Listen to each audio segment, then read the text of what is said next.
in fullest detail. The characteristic of these new missile sites indicate two distinct types of installations.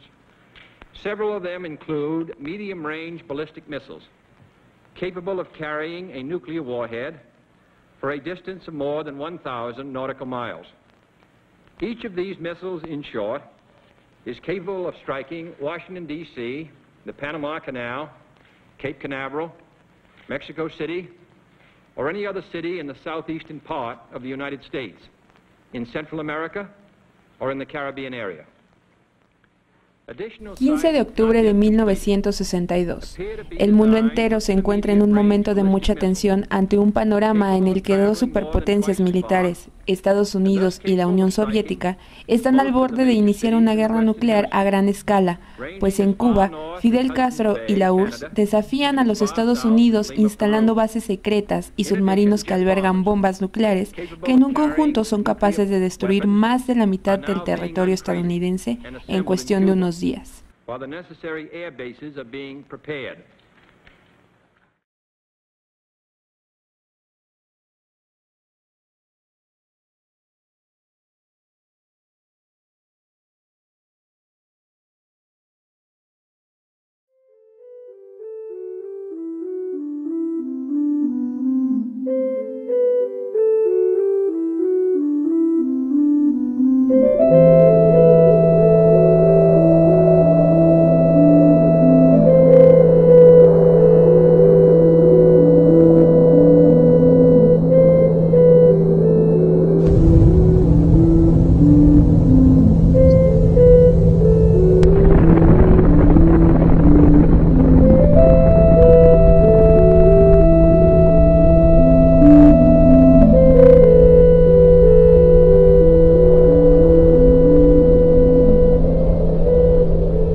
En México, el presidente Adolfo López Mateos apoyaba el rumbo que había decidido tomar el pueblo cubano y las causas populares en beneficio de la población con los grupos de izquierda extranjeros, pero hacia el interior del país las cosas eran muy diferentes. El nivel de vida de la gente iba en aumento, pero las expectativas de continuar así a largo plazo eran muy pocas. Los grupos de izquierda, partidos políticos y asociaciones en favor del comunismo habían pasado desapercibidos con un partido político que dominaba el poder y el gobierno desde la Revolución Mexicana. Pero ahora tenían un aliado, Cuba, y una importante conexión con la Unión Soviética. Me llamo Mariana Velázquez Ramírez y soy nieta del general Luis Velázquez Soto, quien fue líder del Partido Comunista Mexicano en la década de los 60. Fue en los años 60, más o menos fue en el 62. Era un periodo corto, era como de septiembre a octubre más o menos fue esto que pasó. Y bueno, después mi abuelo me contó, bueno, mi papá desapareció también cuando estaba yo muy chiquita y pues mi abuelo fue que tuvo que huir más o menos en el mes de noviembre. Desde el 15 de octubre de 1962 al 28 de octubre del mismo año, poco faltó para iniciar una tercera guerra mundial. En Estados Unidos, John F. Kennedy exigía el retiro de los misiles nucleares instalados en Cuba y desde la Unión Soviética, Nikita Khrushchev justificaba la acción en respuesta a los misiles instalados poco tiempo antes en Turquía, por parte de los Estados Unidos, que ponían en riesgo su seguridad. Pero hasta recientes declaraciones de exmilitares soviéticos no se había conocido ningún caso similar en México. Widząc, co się dzieje, papież, to wszystko, narody się budzą, oni spanikowali w Sowietach. I ktoś sobie przypomniał, że jest taki człowieczek mały gdzieś tam, nazywa się Gorbaczow i on po kielichu mówi, że w tym stanie rzeczy komunizm trzeba reformować, bo nie ma szans. Ściągnęli go, wybrali go pierwszym sekretarzem i on zaproponował remont komunizmu. I on to głęboko wierzył, że to jest możliwe. Semanas antes del descubrimiento de los misiles en Cuba por parte de Estados Unidos, buques soviéticos habían llegado al puerto de Veracruz con cargas que aparentemente no eran de llamar la atención. Aunque México era un aliado más de su vecino del norte, conservaba buenas relaciones con la URSS y había intercambios comerciales. El Estado de México fue una pieza clave para las intenciones que guardaban los grupos procomunistas mexicanos, liderados por Vicente Lombardo Toledano y Luis Velázquez Soto, pertenecientes al Partido Comunista Mexicano, quienes hasta entonces habían sido cautelosos en su manera de opinar y actuar respecto al comunismo. Agentes cubanos y comunistas estaban ahora de su lado. En un municipio llamado Yilotzingo, al norte del Estado de México y en medio de un espeso bosque, comenzaron a llegar sospechosamente camiones que transportaban material desconocido. Bueno, me platicaban que las armas llegaban por el puerto de Veracruz y esas armas eran trasladadas. Mi abuelo era el encargado de verificar ese traslado y llegaban a un lugar aquí en la ciudad, bueno, en las afueras ahorita de lo que es la ciudad, y pues el pueblo se llamaba Yilotzingo. Estaba deshabitado y ahí se encargaban de llegar el armamento, eran armas nucleares. Y también me platicó mi papá que era una especie de uranio, también trasladaban. Y bueno, esto sabemos que era estaban realizando armas nucleares porque ellos esperaban que hubiera un golpe de estado porque querían que México fuera comunista. Cuando yo era niña, en 1962, vivía yo en Yilotzingo, en el Estado de México. Hubo una temporada en que pasaron cosas muy raras.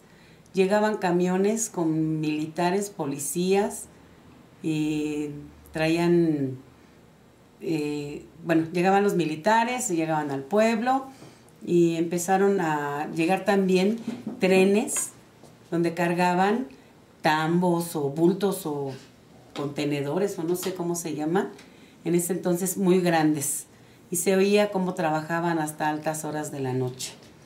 Yo creo que era algo peligroso porque traían algunas señales ahí, los tambos o los paquetes. Se me hace que era como algo radioactivo o algo que producía algún problema. Entonces estuvieron un tiempo trabajando ahí, muy misteriosos, no nos dejaban acercar a la zona donde estaban ellos trabajando y se veía como que construían algo. Y de repente, de buenas a primeras, un día nos levantamos, vimos cómo se fueron los camiones con militares, pero se oyó mucho movimiento de trailers, de cosas por el estilo en la noche. Al otro día nada más los militares se fueron y ya no volvimos a ver nada al respecto. Con apoyo de la Unión Soviética y los grupos de izquierda mexicanos dirigidos por Vicente Lombardo Toledano, buscaban realizar un golpe de Estado en el país, derrocando al partido hegemónico desde la Revolución Mexicana. Los misiles y el apoyo cubano-soviético eran el escudo que los defendía de mayores problemas con Estados Unidos y el ejército mexicano. Aunque en mucha menor medida de lo instalado en Cuba, en México se tenía la capacidad de lanzar un ataque nuclear hacia Estados Unidos sin ninguna dificultad, pero los planes nunca llegaron a tal situación.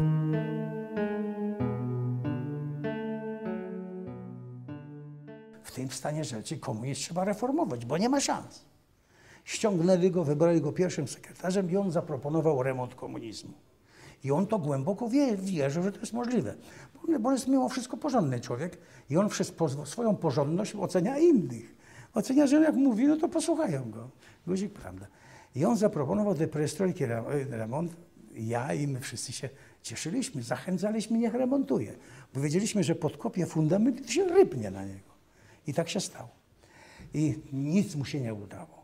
Nie wyremontował Związku Radzieckiego, nie wyremontował komunizmu, nie uratował Układu Warszawskiego. Kompletna plajta.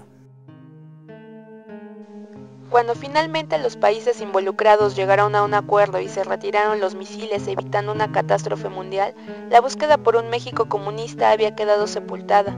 Vicente Lombardo Toledano y las facciones radicales mexicanas se quedaban solos. Cuba y la Unión Soviética no podían poner en riesgo la relativa paz que ahora se respiraba, y sin el apoyo de los dos países no había oportunidad de tener éxito. Para noviembre de 1962 todo había quedado en el olvido. Hoy en día no se sabe qué sucedió con los misiles y los contenedores de uranio importados desde la URSS. Se cree que fueron desmantelados, pero no existen pruebas de ello. Hay quienes afirman que siguen en algún lugar del país oculto, y hay quienes creen que fueron regresados a la Unión Soviética.